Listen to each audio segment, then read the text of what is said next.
Ya, terima kasih pemirsa, Anda masih bersama kami di Anjang Sana, ngobrol santai seputar pariwisata di Jogja. Persembahan dari Dinas Pariwisata Daerah Istimewa Yogyakarta. Dan saat ini kita masih ngobrol santai di Sheraton Mustika Yogyakarta Resort and Spa.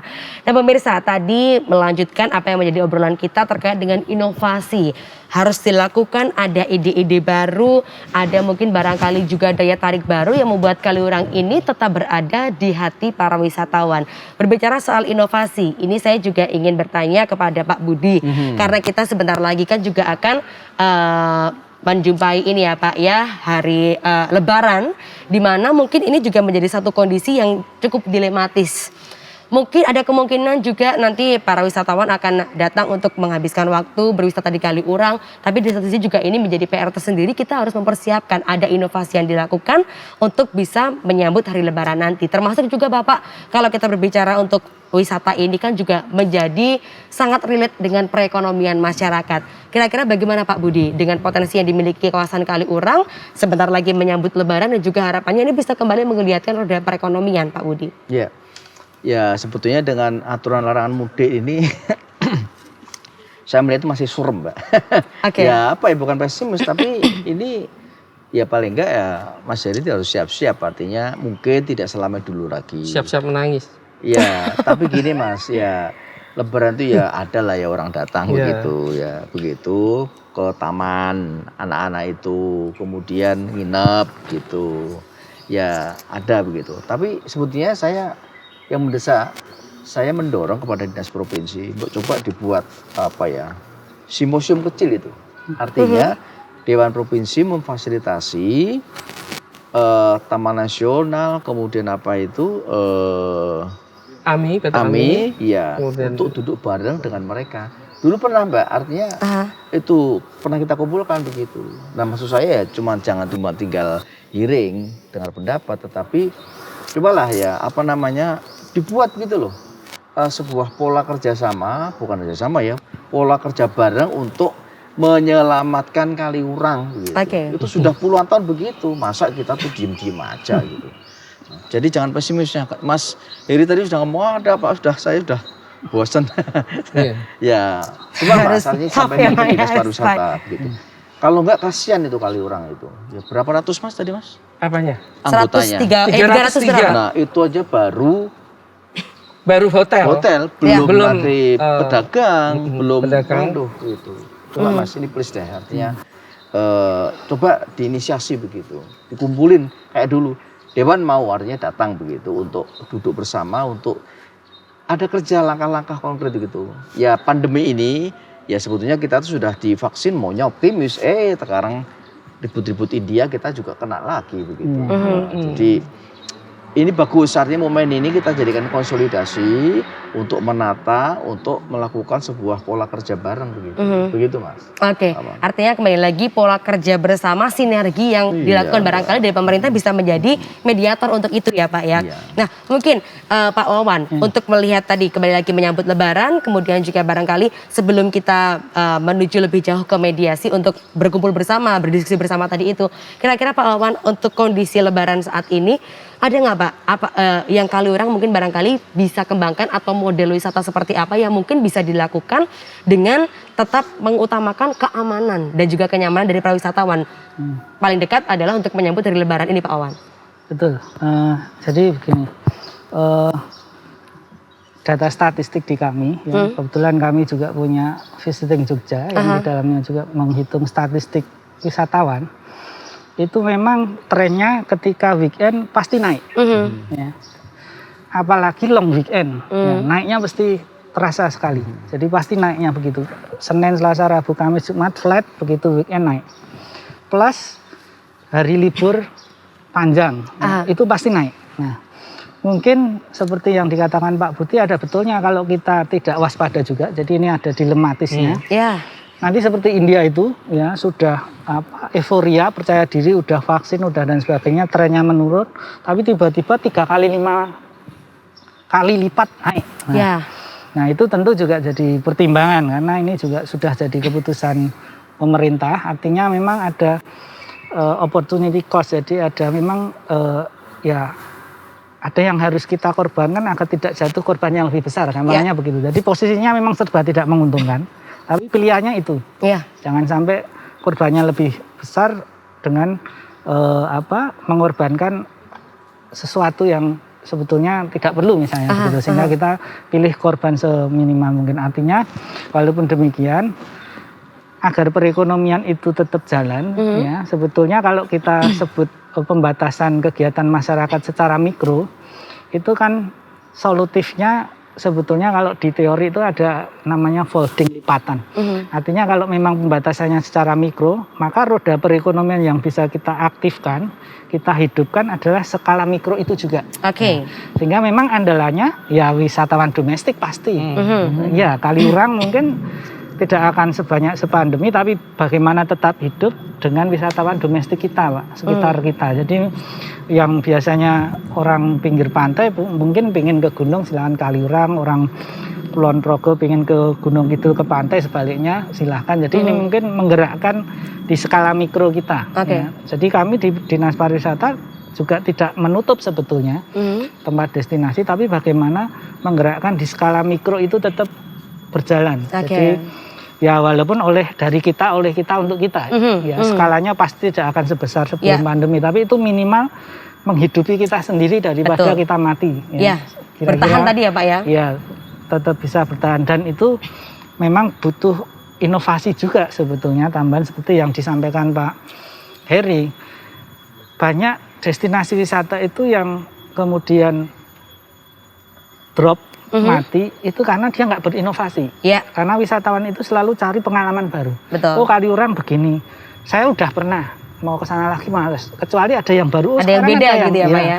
Ada yang beda di sana sekarang, ada event ini atau apa misalnya begitu. Nah itu akan juga menarik lagi kira-kira begitu, sehingga orang itu tidak kapok ke sana karena itu butuh inovasi juga. Nah mungkin di event-event yang waktu-waktu yang berharga seperti libur panjang Lebaran itu perlu inovasi. Apa yang bisa kita lakukan untuk inovasi-inovasi itu yang di kawasan Kaliurang kira-kira apa? Tadi saya malah justru terinspirasi tadi kalau Pak Heri bilang kita bikin sebuah narasi itu belum ada. Ada storytellingnya Kaliurang. Jadi orang itu ke destinasi tidak hanya menikmati alam udara segar, tapi ada ceritanya di sini ini. Ya ada ceritanya. Oh ternyata ini ada gua Jepang dulu untuk apa, misalnya begitu. Oh ini ada petilasan Mbah Marijan dulu seperti apa. Mungkin anak-anak kita kecil dan seterusnya juga tidak sampai ke sana. Sehingga itu menurut kami memang harus punya komitmen bareng dan punya inovasi. Baik, intinya adalah inovasi tadi ya Pak ya. Harus ada nilai tambah sesuatu yang berbeda yang membuat wisatawan tertarik untuk datang kembali. Dan juga satu tadi saya menggarisbawahi Pak, artinya kita harus bisa menggerakkan di skala mikro. Jumlahnya sedikit. Nah ini tadi tantangan lagi Pak Heri ya. Biasanya memang kemarin targetnya adalah rombongan banyak, artinya kita harus bisa bergerak dengan jumlah yang sedikit tadi. Targetnya mungkin jadi keluarga mungkin ya Pak ya, wisatawan pribadi. Dan juga kalau ini saya melihat ini selaras dengan konsep desa wisata Pak. Ya di Kaliurang juga ternyata kan juga ini banyak dikembangkan ya, komunitas wisata berbasis komunitas dengan merasakan experience di sana, kemudian juga yang ditargetkan akhirnya menjadi keluarga-keluarga. Nah kira-kira Pak Heri dengan kemungkinan yang bisa diambil ini mungkin nggak Pak Kaliurang ini bisa kembali bangkit dalam artian ada tidak ide-ide yang bisa diambil dari konsep wisata berbasis komunitas ini, kira-kira keluarga menjadi target, ada seperti apa Pak yang bisa diangkat di Kaliurang untuk wisatanya, seperti apa Pak Heri? Ya, kalau saya untuk pelaku ya, artinya bahwa yang namanya Gunung Merapi itu tuh bukan sebuah bencana, tapi itu berkah karena kita punya konsep juga living in harmony with Merapi. Kita hidup harmonis bersama Merapi. Betul. Tapi yang menjadi berat adalah karena pandemi ini. Semua itu juga karena regulasi gitu loh. Artinya ini juga tidak bisa ditentang. Kalaupun nanti wisata keluarga itu misalnya persiapan untuk Lebaran ini, semua orang sudah bersiap-siap. Tapi ketika menerima berita tentang pembatasan tadi, ya udah skalanya mikro. Artinya juga tidak wisnus yang bukan wisatawan Nusantara yang mungkin kita harapkan, tapi wisatawan lokal Jogja. Artinya bahwa sekarang misalnya kalau untuk misalnya jeep ya, jeep itu kan tumbuh 10 tahun yang lalu ya. Itu juga karena Merapinya erupsi 2010. Oke. Kalau Merapi dari erupsi 2010, JIP itu mungkin juga nggak berkembang. Ya. Artinya itu dibuat JIP itu. Mungkin saya sebagai pelakunya juga 2008, 2009. Konsepnya adalah mengantar wisatawan ke tempat yang tidak bisa dilalui oleh kendaraan biasa. Oke. Waktu itu jalannya masih bagus. Tapi ketika Merapi jalannya pada rusak, Ya. JIP baru laku. Oke. Sekarang ini udah hampir 1.000 Mbak. Artinya juga, ya hampir 1.000. Kemarin sebelum pandemi itu, kita hitung jalan itu tiap harinya rata-rata ya setahun ya, 0,3 JIP. Oke. Artinya kan seharinya 300 JIP sudah bisa jalan. Tidak mengenal weekend kemarin itu. Tapi begitu pandemi, sudah. Jadi artinya bahwa hambatannya adalah di masalah pandemi. Oke. Kira-kira begitu. Kalau untuk Merapi, itu bukan hambatan, itu berkah Mbak. Ya, ya. Baik. Banyak. Nah, Artinya- terus kemudian untuk yang masalah keluarga tadi ya, ya kita harus mau menerima itu. Ya. Ya adanya itu. Kira-kira begitu. Jadi kalau untuk inovasi yang saya sampaikan tadi mengenai storytelling itu juga akan kita lakukan. Tapi ya gini ya Mbak, kalau saya tetap pada pendapat saya ini. Heal the world dulu. Heal the world. Sehatkan Oke. Ya. dunia dulu dan semuanya akan kembali. Oke. Secerdas apapun, sebaik apapun pemikiran kita, pandemi ini jahat sekali. Ya. Tidak seperti bencana alam yang misalnya saya alami karena saya ada di lereng Merapi dan itu saya bisa merubah tantangan itu menjadi peluang. Ya. Itu beda pandemi. Kita tidak tahu apa yang kita hadapi ya Pak ya. Nggak kelihatan. Iya. Ya seperti yang contoh aja Mbak.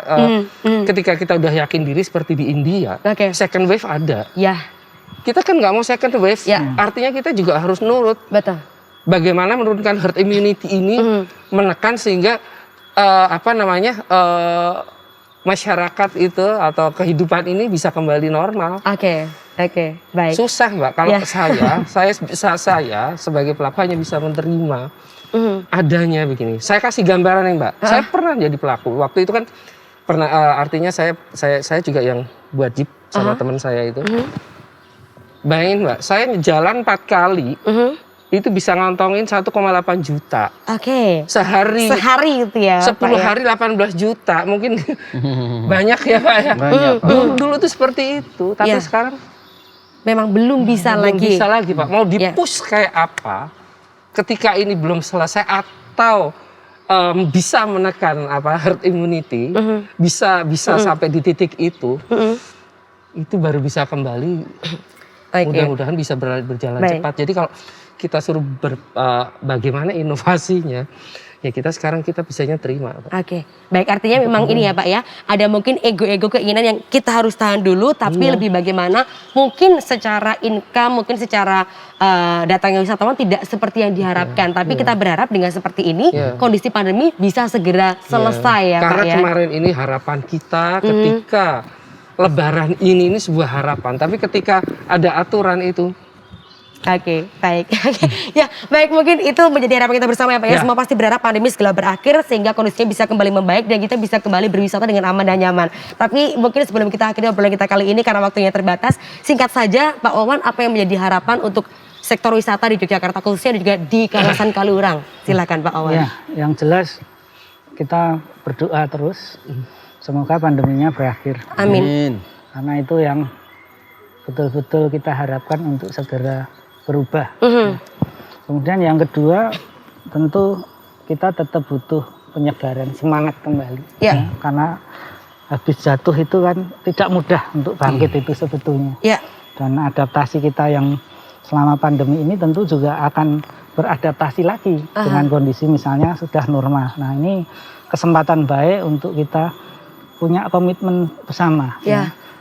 Kami Dinas Pariwisata Provinsi, kemudian dengan kabupaten dan stakeholder yang lain, saya sepakat seperti yang disampaikan Pak Budi, ayo bareng-bareng. Ya. Karena kita nggak bisa sendiri juga, dinas juga nggak bisa sendiri, butuh kebersamaan dengan yang lain. Saya kira itu. Oke, baik. Jadi yuk kita bareng-bareng ya Pak ya, kita nggak bisa jalan sendiri-sendiri. Dari Pak Budi singkat saja silakan Bapak harapannya apa? Ya, saya kira ya Idul Fitri ini ya kita ya masih sabar dulu Mas ya. Iya. Begitu.